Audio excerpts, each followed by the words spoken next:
last time on Dragon Ball Z.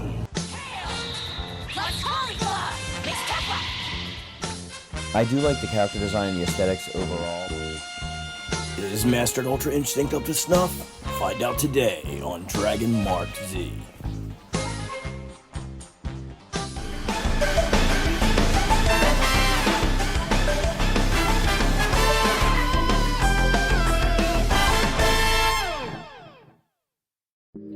What's up guys, it's Mark Yoon and today I'm bringing another hopefully exciting video. So what I got for you today is actually a special video. I know I've fallen off FighterZ for a little bit. I played around with Kefla when she came out, but I really wanted to jump into it back when Ultra Instinct Master came out because I really like that form of Goku, and I wanted to see the interesting playstyles that he can come up with. So that's what the video is going to be about today, and I'm featured by two guests. The first one is going to be Rhymestyle, who you all probably know, and the second is going to be Ragiroth, my friend Rich. So both of their channel links will be in the description box down below. But for right now, I'm going to start off with Rhymestyle, then we'll go to Rich, and then we'll finish it up with my opinions. So sit back, relax, and enjoy. But my first guest today is none other than the husband of Kiera Bug, the father of Buster, the super ultimate sandwich himself, Rhymestyle. So here he is, locked up in my basement with plenty of sandwiches to pump out content for me, just for you. I'm obviously kidding about that, but here he is, and I'll talk to you at the end. Ultra Instinct Goku, man, it's kind of hard to answer this question because it's only been a week now, but I gotta say he's a lot of fun. To me, the most important factor in playing Dragon Ball FighterZ is, do I enjoy the characters? And you know, for context, I play Frieza, Beerus, and Vegito. Vegito's a character that I've been looking to replace pretty much for the last couple months, and I always default to going back to playing as him because he's just a lot of fun to me. But I think for the first time in a long time, UI Goku is finally that character that's going to replace Vegito for me, at least for now. Am I going to go back to Vegito at some point? Probably. But for now, I'm just enjoying UI Goku so much. As far as how he fits in the meta, I don't really know yet just because it's been a week. For all you know, we're going to find out one thing that's wrong with the character, and you'll be able to always crush any UI Goku player once that method is figured out. Once that one weakness is just blatantly there, we're going to go back to playing our old characters. But for now, I'm going to just keep playing them just because being able to dodge and just do all the cool things that the character has, to me, is just what's so important about playing fighters. On top of that, I feel like there's still so much more tech that can be discovered with them as well. That's why I thought it's hard to ask that question whether or not a character is busted or broken when they first came out. Oh yeah, is he S tier? Is he S++? I don't know. We don't know yet because a lot more can be discovered and a lot more weaknesses can rise up as well. But for now, the most important fun for me is that he's just a lot of fun, and I'm gonna keep playing him. So yeah, for now he's on my team. That's all that matters. Well, that was awesome and enlightening. I mean, it's always good to hear about Rhymestyle's opinion about these things. I'm sure you'll be seeing more Master Ultra Instinct Goku content over on his channel. Again, links are always in the description box down below. But for right now, we're going to move on to Ragiroth, and I want to hear about his experiences or his opinions of Goku being in this game. Another again Goku, but let's hope he finds it different enough. And again, I'll check you back after this for my opinion. Hey, so I guess regarding Ultra Instinct Goku, well, I think, you know, like many other people, I was just like, you know, great, another Goku when he was first announced for Dragon Ball FighterZ. I was a little more okay with it though, because first of all, I love the Ultra Instinct form, especially the mastered one with the white hair. It also kind of followed my rule where it's like, if you're going to add another form of a character in the game, at least make it a newer, stronger form, which they obviously did. And I also kind of thought it was kind of inevitable. It just seemed like they were going to do it at some point, so you know, I wasn't even fazed by it. And it also helped that I think they kind of or not really stealth, but they kind of announced Kefla and that she was coming first, because I think I wanted Kefla more, everybody wanted Kefla more, so I think that made it a little easier to swallow. But in terms of the character himself, I guess aesthetics and design and accuracy and uniqueness and all that, I think he's absolutely awesome. I think, don't mind me, I'm just like looking at my notes. He's really accurate to like the source material, you know, and looks amazing. Just, you know, basically just typical Dragon Ball FighterZ stuff knocking out of the park. Usual in that kind of department. Very satisfying moves to land. They're just like mwah, when you kind of see them and hit with them. Very like Fist of the North Star-ish. It's the only way I can really explain like his moves, like without the speed and the impact and the effects. And like if you're worried about like him playing like other Gokus, you have nothing to worry about there. I don't think he has any similar moves to the other Gokus. And when I mean Gokus, I mean, I'm not counting Gogeta, Vegito, or Goku Black. I'm talking about the characters that are like 100% Goku, not part Vegeta or Zamasu or anything like that.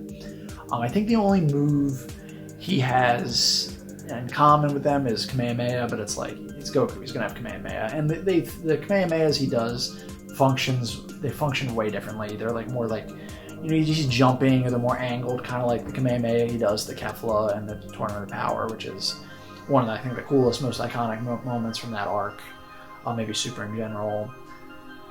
And I also like that his color too, you know how like, you know, the second color for every character is a reference to another costume they wore or character. His is a reference to the End of Z outfit, which we haven't had as a color in that game. And I love that outfit. I love that outfit in the GT outfit. Well, I guess we have GT Kid Goku, but it's nice to have that on an adult Goku, one that I actually want to play as. I actually might like the End of Z outfit even more.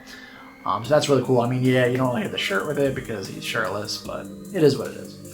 I also think one nice detail is, well, I think it was cool, at least in Xenoverse 2 in English, he kind of this sort of like booming reverb kind of sound to his voice. That was cool. And FighterZ, I noticed like Sean Schemmel, you know, Goku's English voice, he like has this affect that's different when he's like just, hey, I'm Goku, like base Goku, or like when he's in any of his Super Saiyan forms where he talks more aggressively like this. He kind of has like a middle ground that I can't really explain. I think it's cool because it kind of makes like Ultra Instinct seem more like this Zen kind of transformation, which I guess it kind of is. Now, in terms of like gameplay and mechanics, I'm not too great with this kind of area, so I'll say what I notice and what I can say. I was kind of worried he was going to have a gimmick, like he'd either have like really bad health, or like he'd be like all counters and all that. I don't know. I really don't know if everyone has different health in FighterZ. I don't think they do, but either way, I thought maybe that'd be one of his gimmicks. And I'm glad that he does not have any of those kind of gimmicks. He is like, you know, he does have counters, which is fine, and that's expected. And I think the couple he has are really cool and not super hard to land anyway. I mean, obviously, it's still got to work from their counters. And I mean, I don't think he's the easiest character to use, but he's also still not super technical either. I mean, Dragon Ball FighterZ isn't the most technical fighting game, at least compared to like Street Fighter and Guilty Gear and all that. So I guess that's not really saying much anyway. But I think his like ease of use isn't too crazy. He does have some tricky moves here and there, like he has this one where you kind of like, it depends on the button you hit, he like kind of jumps around. If you're near him, he'll like kind of hit you with this like cutscene move, like where he shoots all the blasts around you, or he'll kind of do this, I don't know what it is. I don't know how to explain. I don't know how to explain some of the moves he does. They're just that sick and crazy. But he is, I guess, kind of meter dependent. Because like, you know, one of his specials, like to get kind of the better version of it, you have to hold it, kind of like what Super Saiyan Blue Goku does, and you'll do like an extended version with one more meter. Thankfully, he does have a move that will do damage and actually boost his ki up a little bit. Yeah, it's like a close range move, and it can hit like above you too, which is really cool. But yeah, I think that's basically, at the risk of going on too long, that's really all I can say. I'm really happy with him. He's easily my favorite Goku. Again, not counting Gogeta, Vegito, or Goku Black in the game. I don't know if he's like a main, but I do really like using him. If you can get past the fact he's another Goku, I think you'll like him. In all honesty, if you can get past the fact it's another Goku, he's awesome. He's amazing. I do hope that's the end of the Gokus they're adding in the game, unless they're named Turles, but we'll see. I am really happy with the season so far, and that's about it. Follow me at Ragiroth if you're interested, and I'll see you. So that was interesting. He definitely had a lot to say about the multiple Gokus that were in the game and things of that nature, but my opinion on it is a little bit similar but dissimilar in the same aspect. So what I wanted to go as is, I was super excited when I found out that he was one of the characters that's going to be in. I mean, it was inevitable, but I mean, I kind of wanted Kefla first, and we did get her, she plays pretty good too, by the way. But like I said, I haven't really jumped into this game or mastered a character since probably Videl came out. When Jiren came out, I was a little bit disappointed, so I kind of veered away from the game for a while and focused on other things, like you see on my channel, like Soul Calibur, Mortal Kombat, stuff like that. But I'm back into it. Goku's really got me hyped to play this game again. especially in this form. I like the homages to the Ultra Instinct sign. I like the transformations. My favorite part about the character though is his counters. He's got very unique countering mechanic that actually somewhat emulates the actual feeling of being in Ultra Instinct mode. What I mean by that is it feels like you're almost on autopilot, even though you're like literally hitting in the button commands to do these certain aspects. But like when you're like teleporting behind an enemy or disappearing and reappearing, or just like straight up dodging, like it literally feels like Ultra Instinct Goku has walked out of Dragon Ball Super and onto the screen for you to control. There are some aspects that don't feel quite like him. Like he does have a lot of dialogue, which he probably shouldn't if we're going closer to the anime, but that is what it is. I mean, if you want to make it more intriguing of a character for a game and not like, you know, one fight or two fights in like a series, like it's obviously you gotta have some depth to that character, and we want interactions between the characters as well. So I can definitely understand why they went that route. He is fast, his ultras are really good. I'm showing gameplay in the background captured by Ragiroth so you can actually see that. And I don't know, there's just a lot to the character. It seems like he's very technical from what I've played with him. There is a slight learning curve.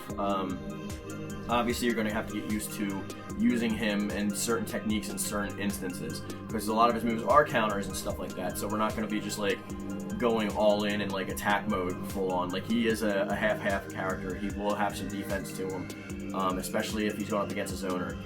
He's a rushdown character obviously, but I mean you're supposed to get in there close, dodge an attack, follow up with your own, rinse and repeat. There are other ways to play with the character. That's just the way that I found was the most useful. His health is okay, so he can be downed if you're going up against tough opponents. So you really want to be on that defense game. But with that being said, guys, we're bringing the video to a close. I want to know your thoughts in the comment section down below about what you think about Master Ultra Instinct Goku being in Dragon Ball FighterZ, and who do you think is going to be next in the Season Pass? Is it going to be Roshi? Who knows? We have ample amount of time until that happens. I want to personally again thank Dino for being on my channel and giving me his thoughts and opinions on Goku being in the game in this form, and also Ragiroth, Rich, thank you. So the links to both those channels are in the description box down below. You can go check them out. I implore you to. They both have amazing content. And with that being said, guys, we're going to bring this video to a close. And as always, peace. Next time on Dragon Ball Z.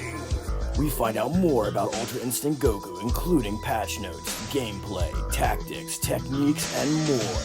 Find out next time